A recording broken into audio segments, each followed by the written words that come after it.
এই খবরটি নিবেদন করছে স্বামী বিবেকানন্দ ইউনিভার্সিটি, আপনার সন্তানের স্বপ্নের ভবিষ্যৎ গড়ে তোলার একমাত্র সঠিক ঠিকানা। হেপাটাইটিস ও লেপ্টোস্পাইরোসিসের সংক্রমণে বিপর্যস্ত রাজগঞ্জ ব্লকের সন্ন্যাসীকাটা গ্রাম পঞ্চায়েতের চেকরমারি ও আশেপাশের গ্রাম। আক্রান্তদের সংখ্যা ইতিমধ্যে 150 ছাড়িয়েছে। মৃতের সংখ্যা 1 বলেও অভিযোগ স্থানীয়দের। আক্রান্তদের খোঁজ নিতে রাজগঞ্জ গ্রামীণ হাসপাতালে পৌঁছান রাজগঞ্জের তৃণমূল বিধায়ক খগেশ্বর রায়, কিন্তু তাকে দেখে ক্ষোভে ফেটে পড়েন রোগীদের আত্মীয় স্বজন। হাসপাতালের ওয়ার্ডের মধ্যে তাকে ঘেরাও করে তীব্র প্রতিবাদ জানানো হয়, এমনকি পদত্যাগেরও দাবি ওঠে। আমাকে দিন, আমি কথা দিয়ে দিই। শুনেন, আপনাকে আমরা একটা অনুরোধ করব, দয়া করে ফোনটা এখন রিসিভ করবেন না। আপনাকে একটাই রিকোয়েস্ট করব, আমাদের প্রত্যেকের একই বক্তব্য আপনারা প্রত্যেকটা মহিলার কাছে শুনতে পারেন বা প্রত্যেকটা ফ্যামিলির কাছে। আমাদের মোটামুটি হাসপাতালে যথেষ্ট ভালো ট্রিটমেন্ট হচ্ছে, স্যার আমাদের যথেষ্ট পরিমাণে হেল্প করতেছে, আমরা স্যারেদের বিরুদ্ধে কোনো কথাই বলবো না।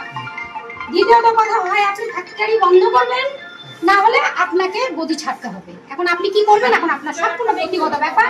আপনি আজকে আপনাকে ফ্যাক্টরিটা তালা মারতে হবে। স্থানীয় বাসিন্দাদের অভিযোগ, চেকরমারি গ্রামে একটি মুরগির হ্যাচারি থেকে ছড়াচ্ছে মাছের উপদ্রব, আর সেখান থেকে ওই রোগের সংক্রমণ হতে পারে বলে আশঙ্কা।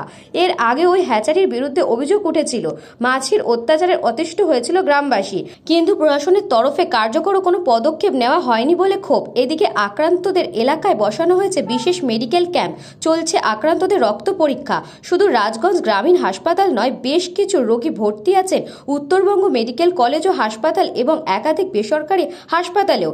পাশাপাশি প্রাণী সম্পদ দপ্তরের কর্মীরা এসে ওই এলাকার বজ্র ও জল নমুনা সংগ্রহ করে পরীক্ষার জন্য।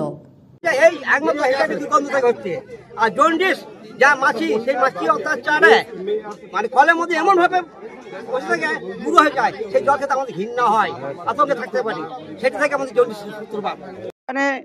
মোটামুটি এই গ্রামে কত আছে? এখানে 1200 লোক আছে। 1200 লোকের মধ্যে মনে করেন যে 1000 লোকেরই এরকম এই জন্ডিস, জ্বর, মাথা ব্যথা, সর্দি, বমি এবং ভাত খাইতে পারতেছে না, উল্টি করে ফেলতেছে। শুনে আজকে অতীব দুঃখের বিষয়, মানে কি করে বুঝাবো। আমি 4 টাইম বিধায়ক হলাম, যে এরকম ঘটনা এর আগেও কোনোদিন হয়নি। আমার রাজগঞ্জ বিধানসভার অন্তর্গত সন্ন্যাসীকাটা অঞ্চল চাকরমারিতে 3 দিন ধরে ওখানে একটা হ্যাচারি আছে, ওখানে পাবে 3 দিন ধরে বিভিন্ন রকম সর্দি, জ্বর, হেপাটাইটিস না কি যেন নতুন নতুন রোগ, পুরাতন জন্ডিস, বিভিন্ন রকম জ্বর হচ্ছে। এবং সেখানে আমি চাকরমারিতে আমি গিয়েছি, বিভিন্ন পাবলিকের সঙ্গে কথা বলেছি, ওখানে জনপ্রতিনিধি, ওখানে প্রধান পঞ্চায়েত যারা আছে প্রত্যেকের সঙ্গে কথা বলেছি। প্রত্যেকের একই ডিমান্ড যে ওটা হ্যাচারিটার জন্য হচ্ছে। আমি হ্যাচারিটার জন্য হচ্ছে কি হচ্ছে, আমি তো ডাক্তার না।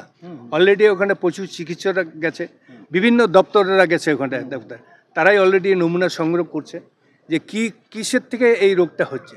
তারা নিশ্চয়ই বলবে ওষুধ, এবং কাল পরশুর মধ্যে আমরা রিপোর্টটা পাবো। সেখানেই আমি জানতে পারলাম সেখানে জানি যে বিভিন্ন জায়গায় বিভিন্ন পেশেন্টরা ভর্তি আছে। যেমন আমি ওখানেই শুনলাম যে মগাডিঙ্গি হসপিটালে, যেহেতু আমার এটা ব্লক, এখানটা 17 জনের মধ্যে ভর্তি আছে। আমি তখন চিন্তা না, তাদের সঙ্গে দেখা করি, সামান্য হয়তো 2-1টা ফল দিই। জলপাইগুড়ি থেকে খাদিমুল ইসলামের report, news Banga time. St. Augustine's Day School, Barakpur. Success for every child. Admission open 2026 to 2027. Contact number 900793 4555.